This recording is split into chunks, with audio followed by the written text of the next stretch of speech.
Hello student. आज हम NCERT class 7 के geography book chapter 3 our changing earth के सेकेंड पार्ट कवर करेंगे। जैसे कि हमने फर्स्ट पार्ट में लिथोस्फीयर के प्लेट्स पढ़े थे, अर्थक्वेक के बारे में जाने थे, वॉल्केनो के बारे में भी जाने थे। ठीक है, अब हम पढ़ेंगे मेजर लैंड फॉर्म के बारे में। ठीक है, landscape is being continuously worn away by two process. देखो लैंडस्केप क्या होता है। लैंडस्केप यानी लैंड जब एक जगह से दूसरी जगह तक जाता है तो मेनली इसके जो प्रोसेस होते हैं ना, उसको दो प्रोसेस के नाम से जाना जाता है, वेदरिंग और इरोसन।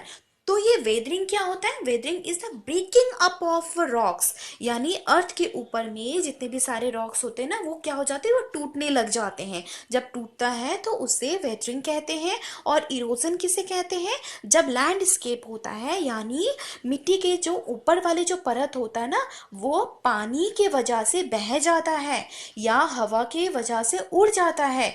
जहाँ पे आइस होता है वो आइस भी क्या हो जाता है, वो भी बह जाता है, तो उसे लैंडस्केप कहते हैं यानी इरोसन कह सकते हैं।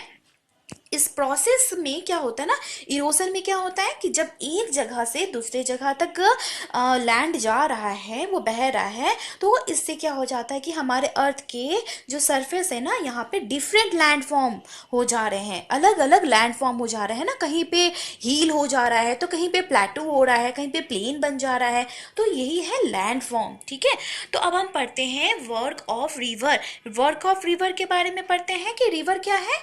रिवर क्या होता है ना, जब देखो माउंटेन से जो हमें ये तो मालूम है कि माउंटेन के ऊपर में बहुत सारे बर्फ है, तो बर्फ क्या होता है ना, धीरे धीरे पिघल कर वो ऊपर से नीचे आने लगता है, तो वही जो वाटरफॉल बन जाता है। तो वाटरफॉल क्या होता है ना, वो कंटिन्यू एक साइड से जब पानी बहता है और पानी का इतना दबाव हो जाता है उस पत्थर में कि उस पत्थर को यानी उस पहाड़ को दो भाग में डिवाइड कर देता है, उसे बांट देता है, जिसे वाटरफॉल कहते हैं। आप देख सकते हो 3.4 फिगर में हार्ड रॉक्स जो है वो ऊपर वाले हैं और नीचे वाले को ना सॉफ्ट रॉक कहते हैं। मतलब जितना पानी का प्रेशर मिलेगा उतना रॉक क्या हो जाता है, सॉफ्ट होने लग जाता है। As the river enter the plains, उसके बाद क्या होता है ना कि रिवर धीरे धीरे प्लेन यानी माउंटेन को छोड़कर प्लेन में आ जाता है, और प्लेन में आने के बाद वो काफी काफी ट्विस्ट एंड टर्न होने लग जाता है, जिसे मेंडर कहते हैं। आप 3.5 फिगर में देख सकते हो मेंडर किसे कहते हैं। जब रिवर क्या होता है ना, वो क्या हो रहा है कि वो ट्विस्ट एंड टर्न होकर आता है, तो उसे ही मेंडर कहते हैं। तो ये कंटिन्यू क्या हो रहा है ना कि वो कि मतलब वो आते जाता है, और ऐसे में कभी कभी ऐसा जगह हो जाता है कि जो जो रिवर होता है, रिवर का कुछ ऐसा पार्ट होता है पानी का, वो काफ़ी सेपरेट हो जाता है, वो अलग हो जाता है, जिसको ऑक्सबॉ लेक कहते हैं। ऑक्सबॉ लेक किसे कहते हैं? जब पानी क्या हो जाता है, सेपरेट हो जाता है, अलग जगह में आ जाता है। ठीक है, और बीच का चीज ना सूख जाता है। आप बगल में देख पा रहे हो लीव। लीव किसे कहते हैं? उसके किनारे वाले साइड को कहते हैं। ठीक है ना, यानी बैंक को कहते हैं। मतलब जहाँ पे पानी रहना चाहिए वो क्या होता है ना, पानी धीरे धीरे सूख जाता है। सूखने के बाद वो अपना रास्ता एकदम ट्विस्ट एंड टर्न की तरह बना लेता है। और आप इस फिगर में जो ब्राउन कलर का देख पा रहे हो, वो ब्राउन कलर का एक्चुअल में फर्टाइल लैंड है। यहाँ पे ना खेती करने बहुत ही अच्छा रहता है। मतलब फार्मर्स लोग यहीं पे राइस सबसे ज़्यादा उगाया जाता है, राइस वीट, क्योंकि इन सबको उगने के लिए बहुत ज़्यादा पानी की ज़रूरत होता है। तो यहाँ पे खेती करना बहुत अच्छा अच्छा होता है। ठीक है, और और यही इसमें लिखा हुआ है। तो चलिए नीचे अब पढ़ते हैं। River begin to break up into number of stream. देखो क्या होता है कि देखो जब वो वाटरफॉल होता है ना, तो वाटरफॉल तो बहुत सारे पहाड़ से होता है, और वही वाटरफॉल मिलकर एक बड़ा सा नदी बनता है। और वो नदी बहुत फ्लो से आता है, बहुत ज़्यादा स्पीड से होता है, लेकिन जैसे जैसे वो प्लेन में मतलब प्लेन एरिया में आता है ना, वो रिवर का जो फ्लो होता है थोड़ा सा कम हो जाता है, और जब रिवर समुंदर में जाके मिलता है, सी में जाके मिलता है, तो वो रिवर काफ़ी स्लो हो जाता है और वो डिस्ट्रीब्यूट हो जाता है। मतलब एक रिवर के बहुत सारे स्ट्रीम्स बन जाते हैं जिससे डिस्ट्रीब्यूटरीज कहते हैं। और इस वाले जो सीन जो क्रिएट होता है ना, इसको पूरी तरह से डेल्टा कहते हैं। हमारे इंडिया में सबसे बड़ा डेल्टा गंगा डेल्टा माना जाता है।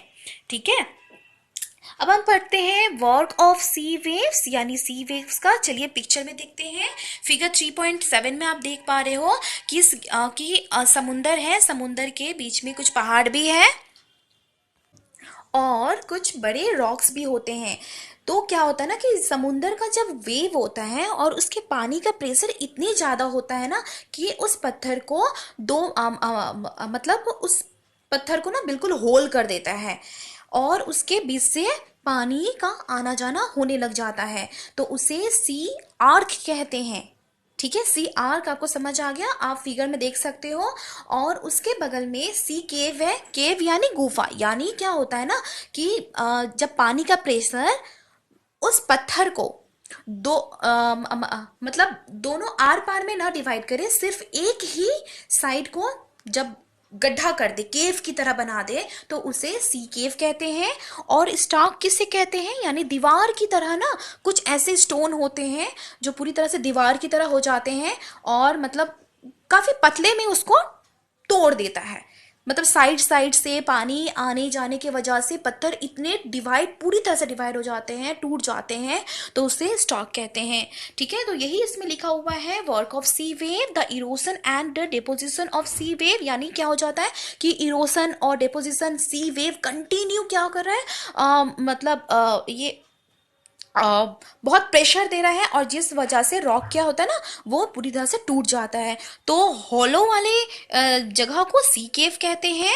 और जिस एरिया को, जिस रॉक को पूरी तरह से आर पार जो छेद कर देते हैं उसे सी रॉक कहते हैं। स्टॉक भी देख पा रहे हो, ये वॉल की तरह होता है।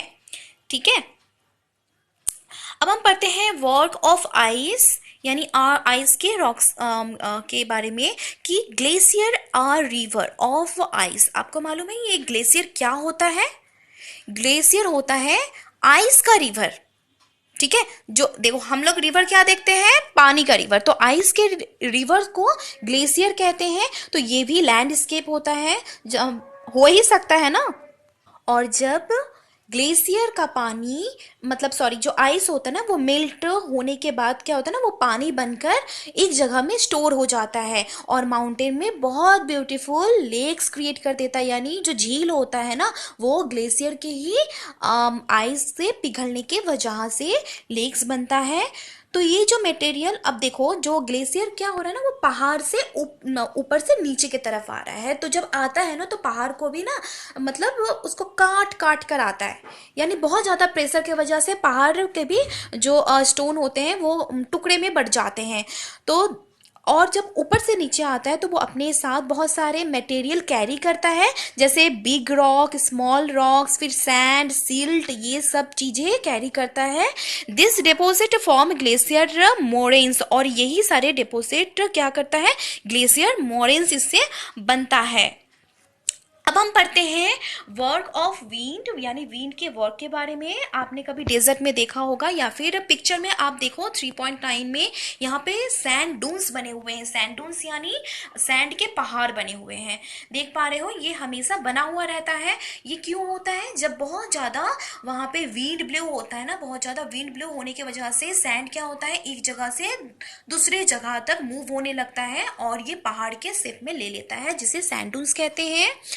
An active agent of erosion of and deposition in the desert is wind। यानी कि देखो क्या होता है ना कि डेजर्ट में जो इरोसन होता है, इरोसन यानी वही जो हवा की वजह से एक जगह से लैंड दूसरी जगह तक चला जाता है, यानी एक जगह से सैंड जो है, जो बालू है, वो दूसरी जगह तक चला जाता है। तो बेसिकली ये काम कौन करता है? अब डेजर्ट एरिया में तो पानी होता नहीं है, तो वहाँ पे विंड ही ये इरोसन करने का काम करता है। डेजर्ट में कुछ ऐसे रॉक्स भी होते हैं जो मशरूम शेप के होते हैं, जिसको मशरूम रॉक भी कहते हैं। वो मशरूम शेप क्यों होता है? मशरूम आपने देखा होगा क्या होता है ना, वो अम्ब्रेला की तरह होता है, नीचे में काफी नैरो रहता है और ऊपर में ब्रॉड टाइप का रहता है। तो ऐसा क्यों होता है वहां के रॉक्स? क्योंकि वहां पे जो विंड होता है ना, जो जो हवा बहता है, वो नीचे वाले यानी रॉक्स के जो नीचे वाले सेक्शन होते हैं उसको बहुत ज्यादा डिस्ट्रॉय करता है, उससे बहुत ज्यादा इरोड करने की कोशिश करता है, और ऊपर वाले पोर्शन को उसको नीचे के मुताबिक ऊपर वाले पोर्शन को ज्यादा इरोड कर नहीं करता है, ठीक है ना। तो इस वजह से जो रॉक है वो मशरूम शेप का हो जाता है, कोन शेप का हो जाता है। When it stop blow sand fall and gets deposit into low hills. और क्या होता है ना कि जब विंड ब्लो होता है तो बहुत सारे सैंड को एक जगह से दूसरी जगह तक ले जाकर वहां पे गिरा देता है, और उसी से सैंड डून्स हो जाता है, एक यानी पहाड़ की तरह बन जाता है। When grains of sand are very fine and light, यानी जो सैंड का जो ग्रेन्स होता है ना, जो छोटे छोटे जो कण होते हैं वो बहुत ही छोटे और बहुत लाइट होते हैं, जो इजिली विंड से के थ्रू कैरी हो जाता है। When such sand is deposit in large area, और यही सब जो सैंड है ना लार्ज एरिया में जब डिपोजिट होने लगता है, मतलब लार्ज एरिया में आकर जमने लग जाता है, तो उसे लॉस कहते हैं।